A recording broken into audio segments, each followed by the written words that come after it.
നമ്മുടെ കൺമുന്നിൽ ഒരു തെറ്റു കണ്ടാൽ സാമൂഹ്യ ബോധമുള്ള ഏതൊരാളും അതിൽ പ്രതികരിക്കാറില്ല. ചിലർ ഒന്നും അറിയാതെ കണ്ണട ചിരുട്ടാക്കാൻ നോക്കും. പക്ഷേ ഇടുക്കി അണക്കര സ്വദേശിയായ ഒരു കോളേജ് വിദ്യാർത്ഥിക്കുണ്ടായ ദുരനുഭവം നമ്മൾ ചിന്തിക്കേണ്ടതാണ്.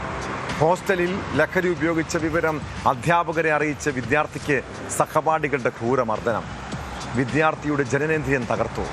ഗുരുതരമായി പരിക്കേറ്റതിനാൽ വലതു വൃഷണം ശസ്ത്രക്രിയയിലൂടെ നീക്കം ചെയ്തു.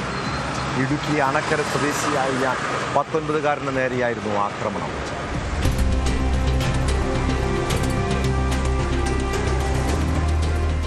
തൊടുപുഴയിലെ ഗ്രാൻഡിസ് എന്ന സ്ഥാപനത്തിൽ mobile phone and laptop service കോഴ്സിന് പഠിക്കുന്ന അണക്കര സ്വദേശിയുടെ ജനനേന്ദ്രിയമാണ് ഹോസ്റ്റലിലെ ക്രൂരമർദ്ദനത്തിൽ തകർന്നത്.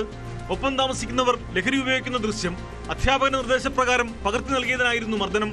ലഹരി ഉപയോഗിച്ചവരെ ചോദ്യം ചെയ്ത് വിട്ടയച്ച അധ്യാപകർ ദൃശ്യങ്ങൾ നശിപ്പിക്കാൻ വിദ്യാർത്ഥിക്ക് നിർദ്ദേശവും നൽകി. ഇക്കാര്യം അധ്യാപകർ പോലീസിനെ അറിയിക്കാതെ മറച്ചുവെക്കുകയും ചെയ്തു.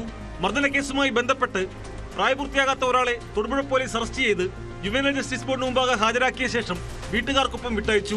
308 വകുപ്പ് പ്രകാരവും ഡ്രാഗിംഗ് ആക്ട് പ്രകാരവും നമ്മളാണ് അയാളെ കസ്റ്റഡിയിലെടുത്തിരിക്കുന്നത്. കസ്റ്റഡിയിലെടുത്ത് നമ്മൾ JJ കോടതിന്റെ മുന്നിൽ ഹാജരാക്കി. കുട്ടികളിൽ ആരോ സഹപാഠികളിൽ ആരോ മയക്കുമരുന്ന് ഉപയോഗിക്കുന്നത് കണ്ടുവെന്നും ആ വിവരം മാനേജ്മെന്റിനെ അറിയിച്ചുവെന്നും അതിനെ ചൊല്ലിയാണ് സംഭവം ഉണ്ടായെന്നാണ് പറയുന്നത്. സംഭവത്തിൽ ഉൾപ്പെട്ട മുഴുവൻ പ്രതികളെയും പിടികൂടണമെന്നാവശ്യപ്പെട്ട് SFI പ്രവർത്തകർ സ്ഥാപനത്തിലേക്ക് മാർച്ച് നടത്തി.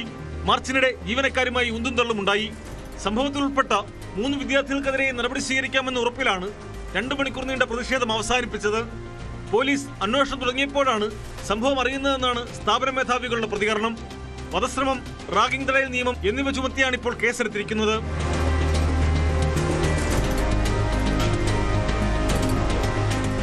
ന്യൂസ് 18 ഇടുക്കി. കൂടുതൽ വാർത്തകൾക്ക് news 18 Keralam YouTube channel subscribe ചെയ്യുക.